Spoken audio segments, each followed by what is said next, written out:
فصل کٹ رہی ہے تو فصل کے اندر اللہ رب العزت نے اپنا حق رکھا ہے جس کو عشر کہا جاتا ہے، یہ لازمی ادا کرے۔ ہمارے ہاں زمینیں جو ہیں یہ 20ویں حصے پر ہیں۔ اگر اللہ رب العزت نے آپ کو 100 من دیا ہے، 95 من آپ کا، دوسرا جو اوپر والا 5 من ہے وہ اللہ کا ہے، وہ ضرور ادا کریں۔ اور یاد رکھیں کہ کبھی بھی عشر نکالنے سے، زکوٰۃ نکالنے سے، قربانی کرنے سے، صدقہ دینے سے مال کم نہیں ہوتا ہے۔ اللہ کے نبی نے قسم اٹھائی، فرمایا اللہ کی قسم صدقہ کرنے سے مال کم نہیں ہوتا۔ اللہ رب العزت کو ہم نے 1 من دیا، 1.5 من دیا، اللہ نے اس کو 60 من میں کنورٹ کر دیا۔ اب چاہیے تو یہ تھا نا کہ اللہ فرماتے، اگر اللہ فرماتا 100 من میں سے 1 من تم رکھو، 99 من میری راہ میں دو، اللہ حق برتا۔ ہم بندے ہیں نا، ہمارا کام تو بندگی ہے، اللہ کے ہر حکم کو ماننا ہے، یہ تو اللہ کا احسان ہے۔ 100 من میں سے 95 من تمہیں دے دیا، 20 من میں سے 19 من تمہیں دے دیا، 1 من یہ اللہ کا حق ہے۔ قرآن میں آتا ہے وَآتُوا حَقَّهُ يَوْمَ حَصَادِهِ، جس اللہ نے تمہیں کھیتی عطا فرمائی ہے، جس دن اس کھیتی کو کاٹو، کھیتی کا حق اس دن ادا کرو، یہ حق ہے تمہارے اوپر۔ وَآتُوا حَقَّهُ يَوْمَ حَصَادِهِ مما اخرجنا لكم من الارض انفقوا من طيبات ما كسبتم ومما اخرجنا لكم من الارض۔ اے لوگو، اے ایمان والو، پاکیزہ مال میں سے خرچ کرو۔ یہ اللہ نے پاکیزہ مال، کتنا پیارا پانی اس کے اوپر لگتا ہے، تمہارا خون پسینہ اس کے اوپر لگا ہوا ہے، دن رات ایک کر کے کاٹی ہوئی ہے۔ کبھی سردی کے اندر پانی لگا رہے ہو، کبھی گرمی کے اندر بھاگ رہے ہو، نہ دھوپ کی پرواہ، نہ گرمی کی پرواہ، نہ سردی کی پرواہ، تم نے اتنی محنت کی، خون پسینہ ایک کر کے یہ چیز لے کر آئے ہو۔ اللہ فرماتے یہ تمہارا مال پاکیزہ ہے، تمہارا خون پسینہ اس کے اوپر لگا ہوا ہے، اس کو پاکیزہ بناؤ، اس کے اندر جو میں نے اپنے بندوں کا حق رکھا ہے عشر، وہ اس کے اندر ادا کرو۔ عشر ادا کرنے سے کیا ہوگا؟ ایک تو ہمارا جو مال ہے وہ سارا پاکیزہ ہو جائے گا، دوسرے نمبر پر جو مستحقین ہیں ان تک مال پہنچے گا، ان تک گندم پہنچے گی، پیسے پہنچیں گے، جو چیز آپ دینا چاہیں، تو پھر ان کے دل سے دعائیں نکلیں گی، ان کے دل سے دعائیں نکلیں گی۔ کسی ایک کی دعا بھی ہماری تقدیر کو بدل سکتی ہے۔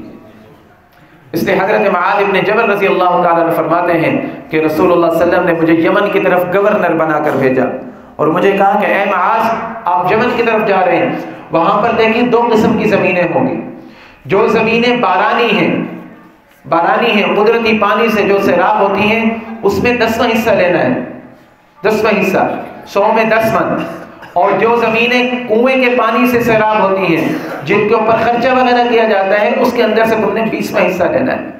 عبداللہ ابن مسعود، عبداللہ ابن عمر رضی اللہ تعالیٰ عنہ، ان کی بھی ایک روایت ہے، فرماتے ہیں رسول اللہ صلی اللہ علیہ وسلم نے ارشاد فرمایا کہ اللہ تبارک و تعالیٰ تمہیں زمین سے فصل عطا فرماتا ہے، جس زمین کی سیرابی خود بخود ہو جاتی ہے، سیراب بارانی پانی سے، چشمے کے پانی سے، تمہیں اپنی طرف سے پانی نہیں لگانا پڑتا، مشقت نہیں اٹھانی پڑتی، تو اس کے اندر تم 10واں حصہ دو گے۔ لیکن جس زمین کے اوپر تم محنت کرتے ہو، جس زمین کے اوپر محنت کرتے ہو، پانی لگاتے ہو، خرچہ کرتے ہو اپنی طرف سے، تو اس زمین کے اندر تمہیں چاہیے کہ 20واں حصہ ادا کرو۔ اس لیے اللہ رب العزت نے ہمیں وافر مقدار میں عطا فرمایا ہے، کم دے یا زیادہ دے یہ میرے اللہ کی مرضی ہے۔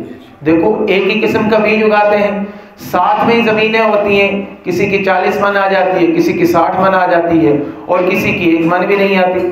اللہ کی مرضی، اللہ جسے چاہے ختم کر دیں۔ تو اس لیے میرے بھائیوں، آج کل یہ عشر کا موسم چل رہا ہے، جن کی کھیتیاں ہیں اپنی کھیتیوں کا عشر ادا کرو۔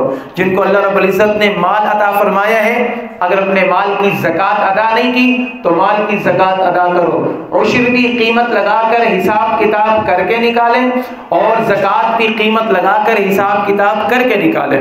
زکوٰۃ اور عشر میں فرق کیا ہے؟ زکوٰۃ کے اندر اگر آپ مال کے مالک بن جاتے ہیں تو سال گزرنا ضروری ہے، سال کے بعد آپ کے اوپر زکوٰۃ ضروری ہوگی، اور پھر اگر وہی مال پڑا ہوا ہے تو اگلے سال پھر، اس سے اگلے سال پھر، اس سے ہر سال یہ زکوٰۃ ادا کرنی پڑے گی۔ عشر کے اندر کیا ہے کہ سال گزرنا تو ضروری نہیں، لیکن ایک جنس کی اگر آپ نے ایک بار عشر نکال دیا، پھر اس کے اوپر اگر 10 سال بھی گزر جاتے ہیں، وہی جنس موجود ہے، وہی گندم موجود ہے، وہی کپاس موجود ہے، تو پھر اس کے اوپر دوبارہ عشر ادا نہیں کرنا پڑے گا۔ یہ عشر اور زکوٰۃ کے اندر فرق ہوتا ہے۔ تو جن کے اوپر زکوٰۃ فرض ہے اپنے مال کا حساب کتاب لگائیں، زکوٰۃ اپنے مال کی ادا کریں۔ حدیث پاک کے اندر آتا ہے کہ جس مال کی زکوٰۃ ادا نہیں کی جاتی وہ قیامت کے دن گلے کا توق بن جائے گا۔ گلے کا توق، یہ سونا، یہ چاندی، یہ زمینیں، یہ جائیدادیں، ان سب کو گلے کا توق بنا دیا جائے گا آگ کا۔ لیکن جس کی مال کی زکوٰۃ ادا کی جائے گی وہ مال ہمارے لیے باعث نجات بن جائے گا۔ وما تقدموا لانفسکم من خیر تجدوه عند اللہ۔ مال کا ہونا عیب نہیں ہے، مال کا ہونا تو اللہ کی بہت بڑی نعمت ہے۔ کتنی باتیں بندہ مال سے کر سکتا ہے۔ غریب آدمی زکوٰۃ دے سکتا ہے؟ نہیں دے سکتا۔ غریب آدمی قربانی کر سکتا ہے؟ نہیں کر سکتا۔ غریب آدمی حج کر سکتا ہے؟ نہیں کر سکتا۔ غریب آدمی عمرہ کر سکتا ہے؟ نہیں کر سکتا۔ تو ہر ایک کے الگ الگ احکام ہیں۔ یہ مال اللہ کی نعمت ہے، اور یہ اس وقت ہے کہ جب مال کے احکام پوری طرح جو ہے نا ان کو عمل کیا جائے، ان کے اوپر پوری طرح بجا لایا جائے۔